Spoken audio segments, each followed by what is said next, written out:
ఏంటి నాన్న? ఇప్పుడు ఆదివారం చెప్తాం రేపొద్దున ఆదివారం అయితే ఏం చేయాలి? ఉండవు అవునా? ఇంకేమనిపిస్తుందో? ఉం? స్నానం చేసి మాసం ఉండవు సరిపోద్దా? చాలా ఇంకేం ఉండాలి? మాసం కదా ఏట మాసం. ఎవరైనా చెప్పారు వెళ్ళి వండుకోవాలి ఆదివారం వస్తని?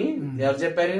ఎవరు చెప్పారు రోడ్డు మీద చెప్పారు. అయితే అందులో ఉండమని రోడ్డు మీద చెప్పిన వాళ్ళు ఆ? 100 చెప్తా నీకు 100 రూపాయలు ఎత్త తెస్తావా? ఎవడ చెప్పింది రోడ్డు మీద? అడిగి పని పాట ఏం లేదా? రేపొద్దున ఆదివారం అందరూ పప్పుచారు సాంబార్ పెట్టుకుంటే మీరు ఏమనుకుంటున్నారు? మీరు కూడా పప్పుచారు సాంబారేగా. ఆదివారం అంట ఆదివారం. మీరు పప్పుచారు సాంబారే పెట్టుకోండి, మేము కూడా అదే పెడుతున్నాం. ఏనా? సరేనా?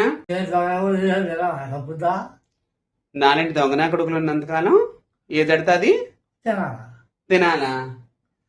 సరే అయితే రేపటి నుంచి పప్పుచారు సాంబారు మజ్జిగ చారు పచ్చి పులుసు ఇలాంటివే పెడతాను. సరేనా? ఆ? అలాగే అయ్యేదావరా అలాగే అయ్యేదావనా? మంచిగా మాట్లాడారు అదా? ఇదనమాట. కుదిరితే కాళ్ళు పట్టుకుంటాం, కుదరకపోతే జుట్టు పట్టుకుంటాం. గ్రేట్ నాన్న నువ్వు.